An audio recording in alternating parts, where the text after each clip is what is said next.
आज हम कक्षा 12वीं के अध्याय 2 जिसका नाम राजा, किसान और नगर है, उसके एक बहुत ही महत्वपूर्ण टॉपिक के बारे में चर्चा करेंगे जिसका नाम है मगध। इससे पहली वाली वीडियो में हमने 16 महाजनपद के बारे में जाना था। हमने ये जाना था कि आखिर महाजनपद होते क्या हैं और हमें किस तरह से जैन और बौद्ध धर्म ग्रंथ जो थे उनके आधार पर इनकी संख्या के बारे में पता चलता है कि इनकी संख्या 16 थी। आगे हम ये देखेंगे कि इन 16 महाजनपदों में मगध एक ऐसा महाजनपद था जिसे इस समय में यानी 6ठी से लेकर 4ठी शताब्दी ईसा पूर्व के बीच में सबसे ज़्यादा शक्तिशाली महाजनपद माना गया था। यहाँ हम देखेंगे कि इसका जो समय काल था, मगध का जो समय काल था वो 6ठी से लेकर 4ठी शताब्दी ईसा पूर्व के बीच का माना जाता है। और ये जो मगध का क्षेत्र है आधुनिक बिहार में मौजूद है और इसे ही सबसे ज़्यादा शक्तिशाली महाजनपद कहा गया है।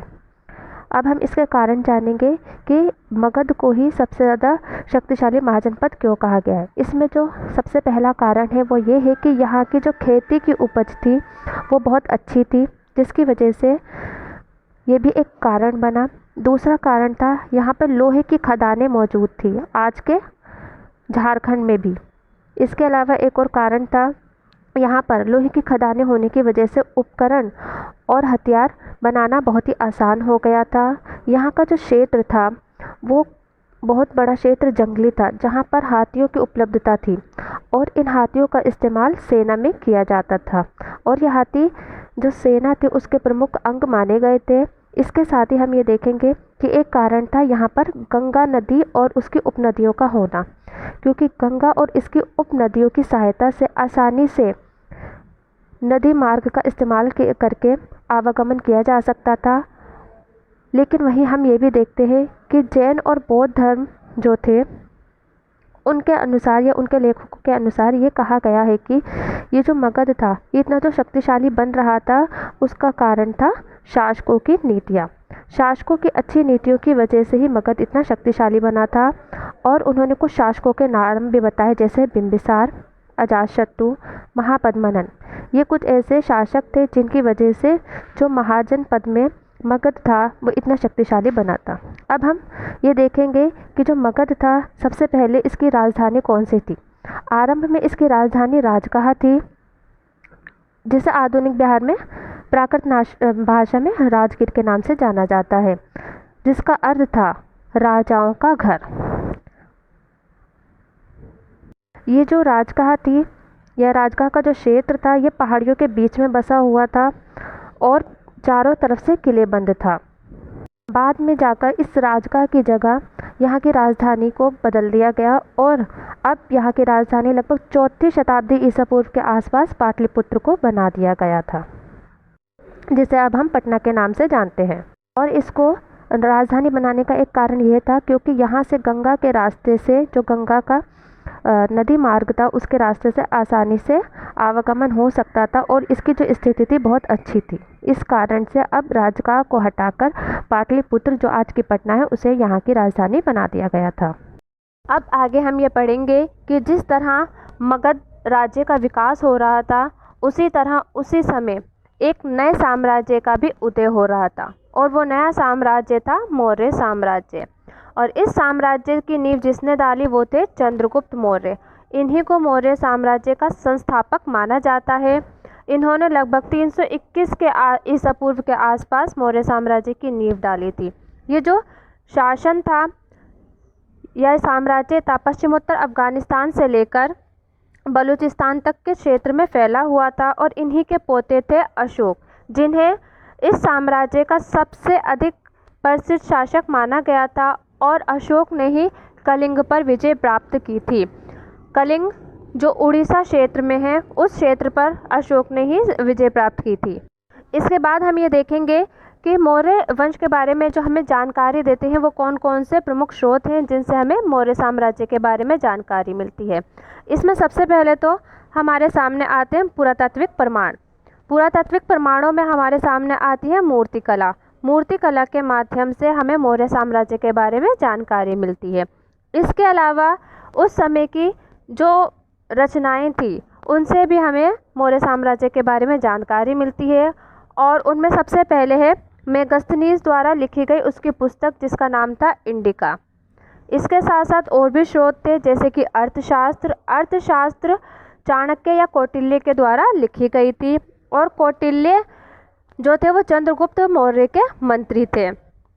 इसके अलावा जैन और बौद्ध धर्म के जो ग्रंथ थे, पौराणिक ग्रंथ थे, और संस्कृत के भी जो ग्रंथ थे उनसे भी हमें मौर्य साम्राज्य के बारे में जानकारी मिलती। इसी के साथ साथ सबसे महत्वपूर्ण चीज़ अशोक के अभिलेख, इनसे भी हमें मौर्य साम्राज्य के बारे में जानकारी मिलती है, और ये मुख्य स्रोत हैं जिनसे हमें मौर्य साम्राज्य के बारे में जानकारी मिलती है। और हमें ये भी पता चलता है कि अशोक ऐसा पहला सम्राट था जिसने अपने अधिकारियों और प्रजा के लिए संदेश जो थे वो प्राकृतिक पत्थरों पर उन पर पॉलिश करके उन पर लिखवाए थे। इससे पहले किसी भी शासक ने इस तरह के स्तंभ नहीं बनवाए थे, और ना ही अपनी प्रजा और अधिकारियों के लिए स्तंभों को पॉलिश करके उन पर संदेश खुदवाए थे। अशोक ने ही अपने अभिलेखों की सहायता से या अपने अभिलेखों के माध्यम से धम्म का प्रचार प्रसार किया था, और इसके लिए उसने जिन बातों को मुख्यतः अपने धम्म के अंदर रखा था वो बातें इस प्रकार थी।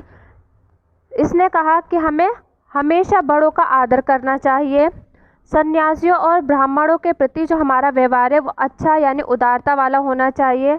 इसके अलावा जो सेवक और दास होते हैं उनके साथ भी हमें अच्छा और उदार व्यवहार करना चाहिए। वहीं इसने ये भी कहा कि हमें दूसरे के जो धर्म होते हैं हमेशा उनकी परंपराओं का भी आदर करना चाहिए। ये सारी बातें अशोक ने अपने धम्म में कही थी। इसके साथ ही हम ये देखेंगे आगे कि मौर्य साम्राज्य का जो प्रशासन था वो किस तरह से चलाया जाता था, किन किन चीज़ों को इसमें रखा गया था। सबसे पहले हम ये देखेंगे कि मौर्य साम्राज्य का जो प्रशासन था उसको चलाने के लिए सबसे पहले इसे 5 प्रमुख राजनीतिक केंद्रों में बांटा गया था, जिसमें से पहले तो इसकी राजधानी थी जो कि पाटलिपुत्र थी। फिर जो 4 थे वो प्रांतीय केंद्र थे, जिसमें तक्षशिला, उज्जैन, तोसली, स्वर्णगिरी, ये 4 क्षेत्र थे।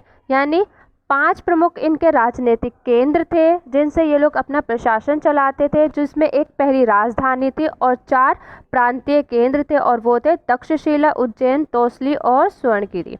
इनके माध्यम से यहाँ पर प्रशासन को चलाया जाता, और इनके बारे में जो हमें जानकारी मिलती है वो हमें अभिलेखों के माध्यम से मिलती है। यानी अभिलेख ही हमें ये सारी जानकारी देते हैं, और यदि हम अभिलेखों का अध्ययन ध्यानपूर्वक करें तो हमें ये पता चलता है आज के पाकिस्तान से लेकर पश्चिमोत्तर सीमा प्रांत तक का जो क्षेत्र है, और आंध्र प्रदेश, उड़ीसा और उत्तराखंड का जो क्षेत्र है, उन सभी स्थानों से जितने भी अभिलेख प्राप्त हुए हैं अशोक के, उन पर एक ही जैसे संदेशों को खोदा गया था या लिखा गया था।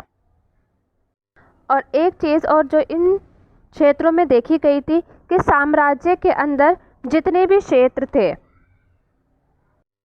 इन सभी साम्राज्यों में विविधता देखी गई थी। जितने भी क्षेत्र थे ये अलग अलग प्रकार के क्षेत्र थे, जैसे कि अफ़गानिस्तान का क्षेत्र जो कि एक पहाड़ी क्षेत्र था, वहीं उड़ीसा का जो क्षेत्र था वो एक तटवर्ती क्षेत्र था, जहाँ से प्रशासन का जो नियंत्रण था वो किया जाता था। वहीं जो इसके प्रमुख केंद्र थे उनका जो चुनाव किया गया था वो बड़ी सावधानी के साथ और ध्यानपूर्वक किया गया था, जैसे कि तक्षशिला और उज्जैन। ये दोनों जो क्षेत्र थे वो जो एक लंबी दूरी वाला व्यापारिक मार्ग था, दोनों वहाँ मौजूद थे, तो इसीलिए तक्षशिला और उज्जैनी एक महत्वपूर्ण केंद्र बन गए थे। वहीं स्वर्णगिरी जो क्षेत्र था वो सोने के पहाड़ के लिए बहुत महत्वपूर्ण था, और यहाँ पर कर्नाटक के अंदर सोने की खदानें जो थी उस समय बहुत उपयोगी थी, तो इसीलिए स्वर्णगिरी एक महत्वपूर्ण केंद्र बना। इसी के साथ हम ये भी देखते हैं कि जो यहाँ पे साम्राज्य का जो संचालन हो रहा था उसमें नदी और जो भूमि दोनों मार्ग थे, उन दोनों का ही इस्तेमाल किया जाता था, और दोनों ही मार्ग बहुत ही आवश्यक माने गए थे। और आगे चलकर हमें मेगस्थनीज जो कि यहाँ चंद्रगुप्त मौर्य के दरबार में आया था, जो कि एक यूनानी राजदूत था, यहाँ वो आया था और उसने यहाँ एक पुस्तक भी लिखी थी इंडिका, जिससे हमें मौर्य साम्राज्य के बारे में महत्वपूर्ण जानकारी मिलती है। और वही मेगस्थनीज हमें यहाँ की सैनिक गतिविधियों के बारे में भी बताता है यहाँ पे हमारा एक क्वेश्चन भी बनता है कि मेगास्थनीज ने सैनिक गतिविधियों के संचालन के लिए सेना को कितने भागों में बांटा था। तो यहाँ हम देखते हैं कि मेगास्थनीज ने यहाँ कितने भागों में सेना को बांटा था। सबसे पहले तो हम ये देखेंगे कि इसने जो सेना थी उसमें एक समिति और 6 उपसमितियों में बांटा था। उसने हमें ये बताया कि इनमें से जो पहली समिति थी उसका काम था नौसेना का संचालन करना। दूसरी जो समिति थी उसका काम था यातायात और खान पान का संचालन करना, यानी उसकी देखभाल करना। तीसरी समिति का काम था जो पैदल सैनिक थे उनकी देखभाल करना या उनका संचालन करना। चौथी समिति का काम था अश्वारोही। अश्वारोही जो घोड़ों पर बैठकर घोड़ों को चलाते थे उन्हें कहा गया था उनकी देखभाल करना या संचालन करना। पांचवी समिति का काम था रथारोही, यानी कि जो रथों को चलाते थे उनका संचालन करना। छठी समिति का काम था हाथियों का संचालन करना। इस तरह से मेगास्थनीज ने हमें सैनिक गतिविधियों का बारे में बताया कि किस तरह से सैनिक गतिविधियों का संचालन किया जाता था। और इनमें जो 6 समितियां थी उनके अंदर जो दूसरी उपसमिति थी उसे सबसे अधिक महत्वपूर्ण माना गया, क्योंकि उसके विभिन्न प्रकार के दायित्व थे और सबसे महत्वपूर्ण दायित्व थे। जैसे कि दूसरी जो उपसमिति थी उसका क्या काम था, उपकरणों के जो बैलगाड़ियाँ ढोती थी, उपकरण यानी औजार वगैरह जो होते थे उनको जो बैलगाड़ियाँ एक जगह से दूसरी जगह लेकर जाती थी उनकी व्यवस्था करने का काम था। इसके अलावा सैनिकों के लिए भोजन, जानवरों के लिए भोजन और चारे की व्यवस्था करना था। सैनिकों की देखभाल करना था और सेवकों और शिल्पकार जो होते थे उनकी नियुक्ति करना भी इसी का काम था। यानी सबसे महत्वपूर्ण इन 6 उपसमितियों में दूसरी उपसमिति को माना गया था, जिसके बारे में हमें मेगास्थनीज जानकारी देते हैं। आगे हम इसमें ये भी देखेंगे कि अशोक ने अपने साम्राज्य को अखंड बनाए रखने के लिए बहुत अधिक प्रयास किए। उसमें उसने धर्म का भी खूब प्रचार प्रसार किया और धर्म के कुछ सिद्धांत थे जो हमने पहले पढ़ चुके हैं, जैसे बड़ों का आदर करना, ये सारी चीज़ें, ठीक है। ये सारे जो चीज़ें हैं वो धर्म के सिद्धांत माने गए हैं और अशोक के अनुसार धर्म से ही सभी लोगों का जो जीवन है वो संसार और इसके बाद यानी मरने के बाद अच्छा हो जाएगा या हो सकता था अगर वो उन सारी चीज़ों का पालन करे।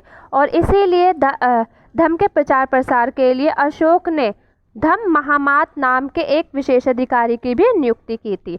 यानी धम्म महामात एक ऐसा व्यक्ति था जिसका काम सिर्फ अशोक के धम्म का प्रचार प्रसार करना था। इसके बाद हम ये देखते हैं कि मौर्य साम्राज्य इतना महत्वपूर्ण था, लेकिन इतना महत्वपूर्ण होते हुए भी ये अधिक लंबे समय तक नहीं चल पाया था।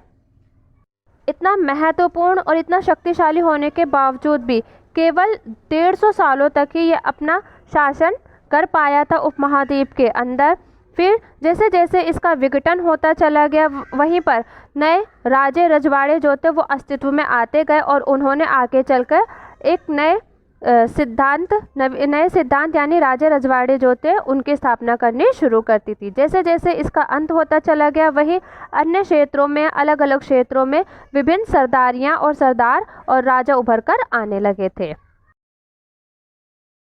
हम ये देखेंगे अभी तक जो हमने पढ़ा है उसमें कुछ इम्पोर्टेंट जो क्वेश्चन है उनके बारे में हम चर्चा करेंगे। जैसे पहला क्वेश्चन है हमारे सामने, महापाषाण क्या है या महापाषाण किसे कहते हैं। हम पहले ही पढ़ चुके हैं कि महापाषाण क्या थे।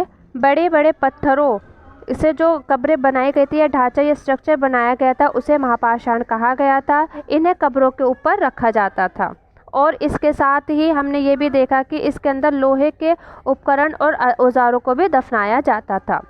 अब दूसरे क्वेश्चन में हम ये देखेंगे, दूसरा क्वेश्चन हमारे सामने है और वो ये है कि 6ठी शताब्दी ईसा पूर्व के प्रारंभिक भारतीय इतिहास में एक महत्वपूर्ण परिवर्तनकारी काल क्यों कहा जाता है। इसे हम पहले ही पढ़ चुके हैं कि इसे महत्वपूर्ण परिवर्तनकारी काल क्यों कहा जाता है, क्योंकि यहाँ पे नए नए राज्यों का उद्भव हो रहा था, लोहे का उपयोग बढ़ता चला जा रहा था, सिक्कों का विकास हो रहा था और इसी काल में बौद्ध और जैन धर्म जो थे उनमें विभिन्न दार्शनिक जो थे उनकी विचारधाराओं का भी उदय हो रहा था। अब तीसरे क्वेश्चन में हम ये देखेंगे कि धम्म महामात कौन होते हैं। पहले देखा था, हमने पढ़ा था कि सम्राट अशोक द्वारा जो नियुक्त किया जाता था विशेष अधिकारी, उसे ही धम्म महामात कहा जाता था और इसका काम था धर्म का प्रचार प्रसार करना। अगला चौथा क्वेश्चन जो है उसे हम देखेंगे। इसमें हमें बताया गया है मौर्य के बारे में जानने के लिए कोई 2 स्रोतों के नाम लिखिए। हमने स्रोत पढ़े थे मेगस्थनीज की इंडिका, इसमें दिया गया है कौटिल्य की अर्थशास्त्र, अशोक के अभिलेख। इनसे हमें क्या होती है, मौर्य साम्राज्य के बारे में जानकारी प्राप्त होती है, इसीलिए ये हमारे लिए एक मुख्य स्रोत का काम करते हैं।